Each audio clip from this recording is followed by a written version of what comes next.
Hello friends, welcome to week 4 of distance learning. I hope you are enjoying this beautiful spring day. Can you believe it's already May? That just blows my mind. This time is going so fast. Well, boys and girls, I just want to give you a quick reminder about my office hours, Monday through Thursday, 12:30, 1:30. That's when you can pop in, say hello, visit with your friends, or answer any questions. I can answer any questions for you that you may have for your learning for the week. Fridays, 12:30 to 1:30, we have our all-class meeting. This past Friday, we had a lot of fun. We had joke day, and we got to tell a lot of, I think, what you would call dad jokes. But anyway, it was fun. Please join us this week if you can.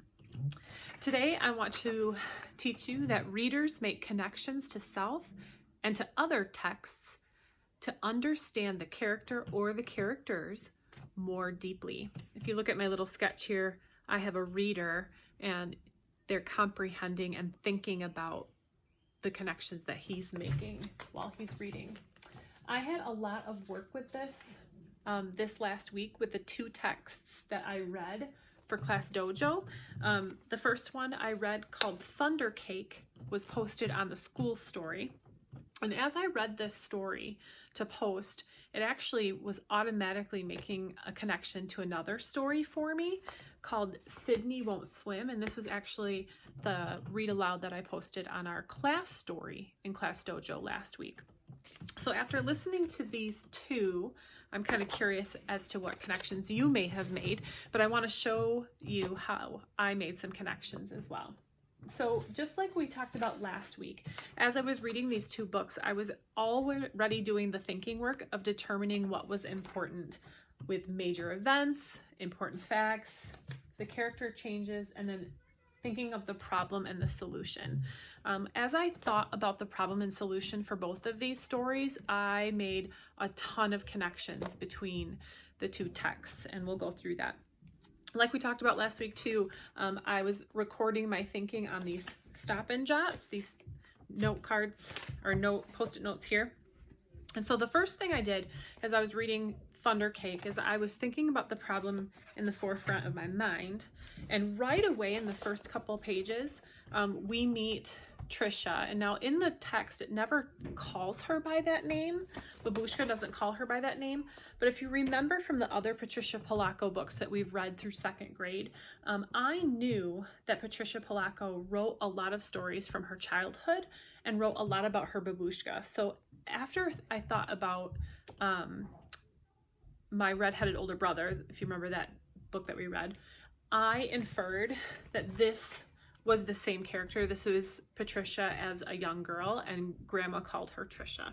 So my note says, Trisha doesn't like thunder. We notice that right away in the very beginning of the story. We see that from her explanation of the story in the beginning, and then we see her hiding under the bed in the next part of the story. So as we went through the story, we notice how her grandma gives her a job to do. She says they're going to make Thunder Cake. So every time throughout the story, you see Trisha doing things to help get ready to make that cake. And I think the reason why Grandma was doing that was kind of to distract her from her fear of the thunder. She also gave her a strategy for figuring out how far away the storm was, and that was the part about her counting from the start of the thunder until she saw the lightning. So in the very end, I made the conclusion that through those 2 things that Grandma did with her, she didn't have that fear of thunder anymore. And in fact, it says it right here. Here's my evidence from the text. From that time on, I never feared the voice of thunder again. So after making those notes, before I even chose our story that I was going to post to our class story, I already started thinking about Sydney Won't Swim. And that's for a lot of reasons. When I made my Stop and Jots for Thunder Cake, I had very similar thinking as I read Sydney Won't Swim. So back here, almost toward the end, there were many reasons why I knew the problem was that Sydney doesn't want to swim. I mean, we can see that right from the title. But he tried to play sick from school. When he gets to school, he hides before getting on the bus. And then when he gets to the pool, he pretends that he turns into a great big monster. So lots of different ways he was trying to get out of having to swim. Well, to me, that shows that he's very fearful. He doesn't want to be in the water. And on the next page, we hear him actually say that to his swim instructor. So to me, the character of Trisha and the character of Sydney are both having a really hard time with their fears. And they're both looking for ways to kind of get over that fear. For Sydney, he's kind of avoiding his fear, and Trisha too, but they both came out with some ways to work through it. So often when we kind of figure out what's important and start making those connections to texts, writers and readers will often say things like, that reminds me of, or that makes me think of. So for Thunder Cake and Sydney Won't Swim, I made this note to myself. I made a connection between two texts because of the way the characters felt. They were working through their fears.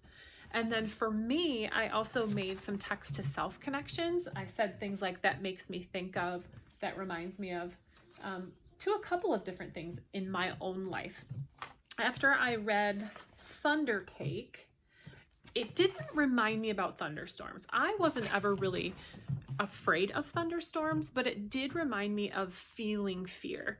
And for me, and I think I shared this with you, boys and girls, this year before, lots of times before, I was so shy as a kid. I didn't want to talk to anybody. I had a real fear in my heart of having to talk to adults or having to talk to other kids. I was just a shy person. So to help me get over that fear, my dad wanted to help me, and he gave me a lucky rabbit's foot. I don't know if you've ever seen one of those, but it's a real soft looking foot that's about this big, and it usually is on a keychain. Now, it wasn't really a real foot. They just call it that because it's kind of soft like a rabbit's fur, but he had me put that in my pocket.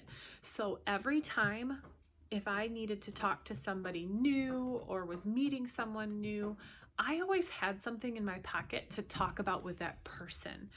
I realized when I got older, my fear was always that I just didn't know what to say. I didn't know what to do.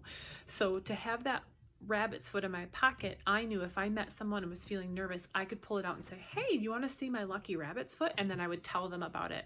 And through talking that way, it would make my fear kind of go away, just like it did for Trisha in Thunder Cake when she had that strategy. And then I made a text to self connection in Sydney Won't Swim, because I could really recognize in Sydney's character that fear. I didn't really have a fear of swimming, maybe when I was really, really tiny, but I learned to swim at the age of 4.